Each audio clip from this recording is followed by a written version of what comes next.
自動車メーカーを転職して大手一金属メーカーでデータ解析をしながら趣味で動画を作っているバレーボール大好きアラフォーの私京介がお送りいたします。今回ご紹介するのはビジネス言語化コンサルタントの小暮太一さんが書いたリーダーの言語化という本です。皆さんこんな経験はないですか？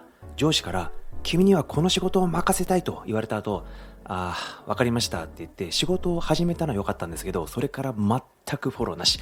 結局任せっきりかい、任せるだけの仕事なら私でもできるわってなったり、反対に上司からあの業務どうなってる？そのやり方ちょっと違うな。もっとこうやってさっていう風にいちいち指示されて、細かすぎる。もっと自由にやらせてほしいんだけどってなったりしていませんか？一方、リーダーの方は、この業務お願いねって頼んでみると部下からやり方を教えてほしいですって言われて、おいおい自分で考えてくれないかな。だいたいやり方わかるでしょうって感じたことないですか？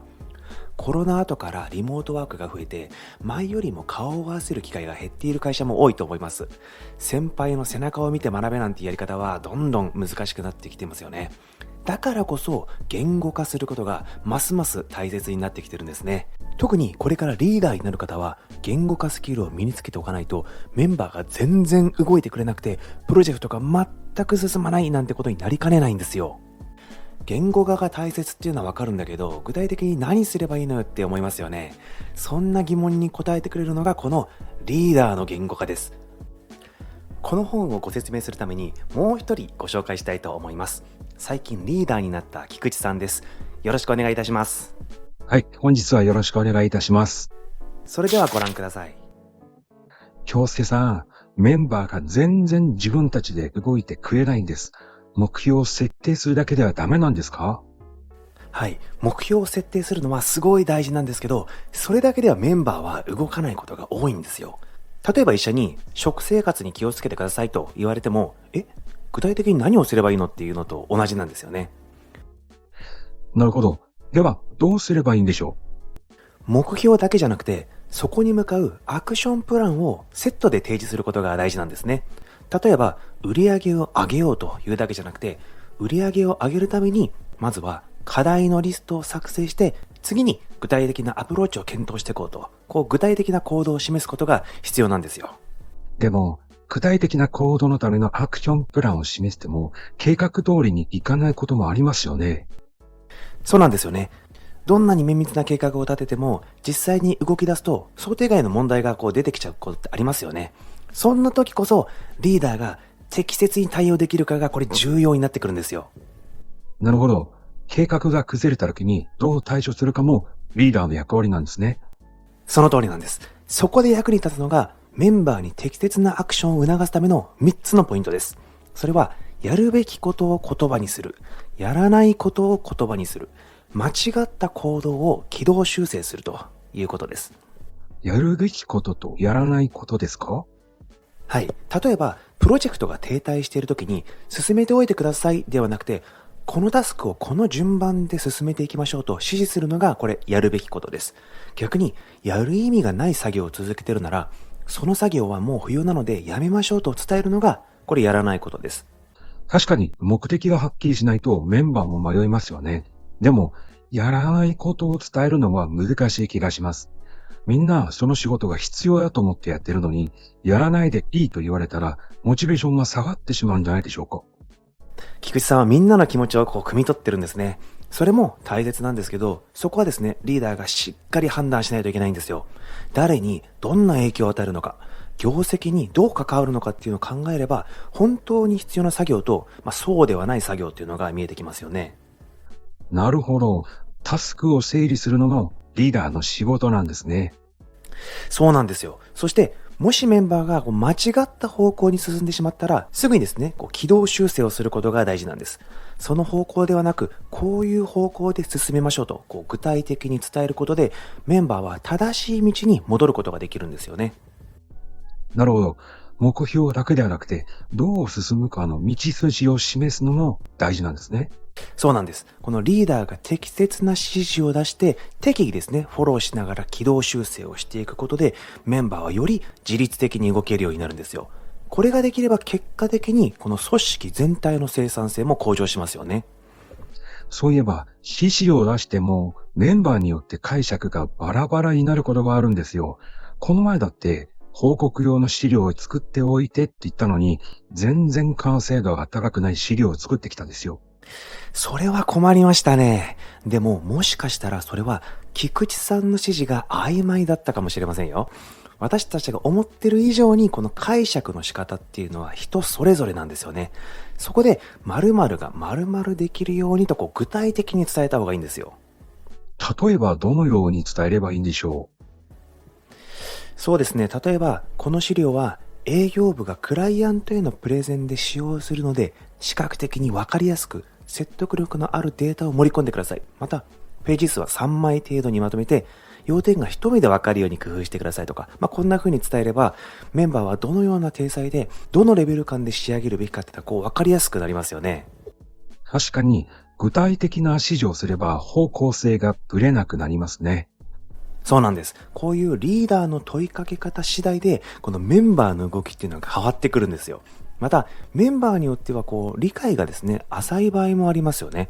そういう場合は、どういう状態になればこの資料は相手に分かりやすく説明できるかなっていうふうにメンバーに問いかけることでメンバー自身にですね考えさせることも必要になってきます。明確な指示をすることが大切なのは分かりました。でも、指示を理解しているように見えても、後で全然違うことをしていることがあるんですよ。それはズバリメンバーが分かったつもりになっているからなんですね。言葉には必ず行間があってメンバーその行間を自分の経験で埋めようとしてるんですよ。でもその解釈がリーダーとずれることがこれよくあるんですよね。行間って何ですか？行間っていうのは言葉にしない情報を自分なりに解釈するということです。なるほど。そういう行間を読むことは確かに多いかもしれません。では、どうすればいいんでしょうか？例えば、この案件優先的に進めておいてと伝えたとします。これを聞いた人によっては、最優先で今日中に仕上げるべきと受け取るかもしれませんし、他の業務と並行して少しずつ進めると解釈するかもしれませんよね。なるほど。それを防ぐためには、この案件は今週中に仕上げたいので、他の業務よりも優先度を上げて進めてくださいと伝えた方がいいということですね。そうなんです。人はですね、なんと1日3万5,000回ものですね、こういう選択をしていると言われてるんですよ。で、そのほとんどが無意識のうちに行われているということなんです。3万5千回ですか？そんなにたくさんの選択をしてるんですね。そうなんですよ。その中には、この場面ではこうするべきだろうなっていうこの過去の経験から無意識に決めてしまっているものが多いんです。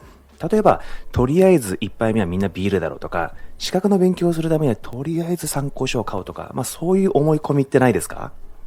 確かに、特に意識せずにそういう選択をしていることはありますね。これ仕事の場面でも同じなんですよね。この作業はこうやればいいはずと勝手に思い込んで行動してしまうことってこれ結構あるんですよ。でも、その判断がいつもですね、正しいとは限らないということなんです。だからメンバーが自分なりの判断で進めてしまうと、私の考えた意図とずれたことをしてしまうということがあるんですね。そうなんですよ。そして厄介なのは、メンバー本人は良かれと思ってやってるんですね。過去の経験ではその選択が正しかったからこそ、今回もそうすべきだと思ってしまうんです。なるほど。だからこそ、プランはこの方法で進めることが多いですが、今回はこのように進めてくださいと、ご事前に伝えておくことが重要なんですね。そういうことですね。そうやって伝えておくことで、メンバーがですね、迷わず行動できるようになるんですよね。確かに、それならメンバーも自分なりの解釈をしなくなりますね。ところで、プロジェクトが進んできたタイミングで、ちょっとメンバーと雑談をすることがあるんですが、その時にメンバーが何か言いたそうにしてるのに、うまく言葉を引き出せないことがあるんですよ。それってどう対応すればいいんでしょそういう場合は、極端な例を示してみるといいんですよ。このプロジェクトは今、完璧で全てが順調に進んでますかっていうふうに聞くと、いや、そこまでは思っていませんと返ってくることが多いはずです。そうすると、じゃあ、どの部分が違和感がありますかっていうふうに掘り下げることができるんですよね。う？なるほど。極端な例を出すことで、相手の本音を引き出すんですね。そうなんです。また、このアイディアは、クライアントが本当に必要としているものになってますかとこういうふうに聞く方が、メンバーの視点を広げやすくなるかもしれませんし、漠然とした質問よりも、焦点を絞ってですね、質問した方がメンバーも意見を言いやすいんですよ。それは使えそうですね。雑談の時の聞き方のポイントは分かったんですが、プロジェクトの進捗確認の会議の際にもメンバーに進捗を聞くと、うまく答えられない人がいて、もやもやすることがあるんですが、これどう対応すればいいんでしょそれはよくある質問ですね。メンバーの話が分かりにくいなというふうに感じるのは、大抵把握できない、納得できない、再現できないのこの3つのどれかが原因なんです。う？それはどういうことですか？まずこの把握できないっていうのは、メンバー自身がですね、何を伝えたいのかが曖昧な場合なんですよね。進捗を聞いても、まあ順調ですみたいな漠然とした答えしか返ってこないことってありますよね。ありますね。もう少し具体的にっていうふうに言っても、結局あまり変わらなかったり。そういう時は質問を工夫してみるといいんですね。今回の報告で重要なポイントはいくつありますかというふうに数から聞くんです。数から聞く？そうです。要点がつかめなくなったので、今回の報告で重要な点はいくつありますかっていうふうに尋ねることで、相手もですね、頭の中を整理しやすくなるんですよ。なるほど。でも、数がすぐに出てこないことも多いんじゃないでしょうか。急に言われたら焦ると思うし。その場合はですね、重要なポイントがいくつあるか整理してからもう一度報告してほしいなというふうに促すといいんですね。これで話が整理されて、相手もスムーズに説明できるようになりますよね。なるほど。じゃあメンバーの報告に納得できないと感じるのはなぜでしょそれはですね、話の根拠が曖昧だからなんですね。例えば、この方法の方がいいと思いますというふうに言われても、なぜそうなるかわからないことってありますよね。う？それよくありますね。なぜというふうに聞くと、本人も明確な理由を持ってないことがあるんですよ。そんな時は、イメージしたいので、何か似たようなケースの事例を教えてもらえますかっていうふうに聞くといいんですよね。具体的な例が出てくると納得感が増しますよね。確かに事例を聞けば、こちらも理解しやすいですよね。そうです。もしメンバーがこの思い込みだけで話をしているとしたら、当てはまらないケースはっていうふうに聞くといいんですね。当てはまらないケースですか？そうなんです。この方法がベストですっていうふうに言われたら、じゃあ、この方法が適用できない場面ってありますかっていうふうに聞くんですよ。そうすることで、メンバーは自分の考えが本当に正しいかっていうのを客観的に見直すことができるんですよね。なるほど。ただ質問するだけじゃなくて、相手が考えを整理できるようにするのがポイントなんですね。あと、プロジェクトが進むにつれて、メンバー同士で対立が起こることがあるんですよ。感情的になってしまうともう収集がつかなくて、会議でも言い合いで終わっちゃうことがあるんですよ。それはですね、言いたいことが明確に言語化されていないからなんですね。例えば、怒りの感情はですね、相手に言いたいことを伝えられないと蓄積していくものじゃないですか。じゃあ、どうすればいいんですか？はい。そういう時はまず相手が何に怒ってるのかを明確にすることが大切なんですね。例えば、タスクの振り分けが不公平だから納得がいかないんですかっていうふうに問いかけて、具体的な不満を掘り下げていくんですよ。そうすれば何が課題かっていうのが分かってくるんで、冷静な話し合いができるようになるということなんですね。確かに課題が分かってくれば、人ではなく課題にフォーカスできるようになりますね。そうです。そして意見のすれ違いが起きる原因っていうのは、お互いのべきの基準が違うからなんですよ。べきの基準？例えば、上司は自分より偉いんだからたくさん仕事をするべきと思う人と、忙しい時はみんなでカバーするべきと思う人がいるんですね。このべきの基準が違うと、お互いの行動に不満を持ちやすくなるんですよ。なるほど。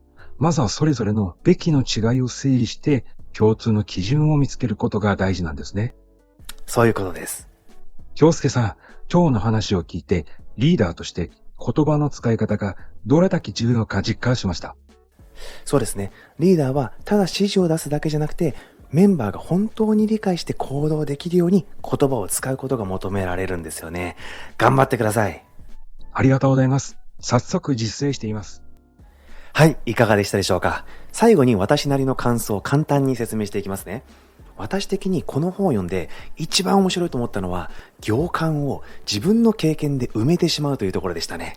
特に日本語は英語と違って、この言葉にしない情報を自分なりに解釈するみたいな部分がすごく多いと思います。日本だったら、この資料を見ておいてもらえますかと言われたら、時と場合でちゃんと見たり、さらっと見たりするのを使い分けたりしますよね。これ海外だったら、さらっと資料を読んでほしいときは、Can you take a look at this document? みたいな感じなんですけど、ちゃんと読んでほしいときは Can you check this document and highlight any issues you find? この資料をチェックして問題点を指摘してもらえませんかみたいに表現するわけですよ。確かにこの行間を読むことで相手の気持ちを汲み取るとか、相手を傷つけないようにあえて言わないで理解してもらうとか、この行間が役に立つこともあるんですけど、仕事の時の行間っていうのはこれ結構厄介なものなんですよね。特にリーダーが威圧的で質問しづらい雰囲気になっている時は、メンバーが質問するとそんなこともわからないのかとかって言われるのが嫌なんで、きっとリーダーはこういう風に考えてるに違いないっていう風に行間だらけになっちゃうんですよね。そうなると結局メンバーが自分なりの考えで仕事を進めなくてはいけなくなってしまって、結果的には間違ったやり方をしてしまうなんてことになるわけです。そしてなんであの時に相談しなかったんだっていう風に怒られるわけですよね。そうならないためにもリーダーは部下が質問しやすいような振る舞いをして、この行間による解釈の違いがないようにしないとダメなわけですね。こういうのを心理的安全性を確保するなんていう言葉で表現したりしますよね。そんな行間の大切さに気づかせてくれたこの本、気になる方はぜひ手に取ってみてくださいね。参考になったかなという方はぜひいいねボタンを押していただけるととっても嬉しいです。時間があったら他の動画も見てあげてもいいよという方、ありがとうございます。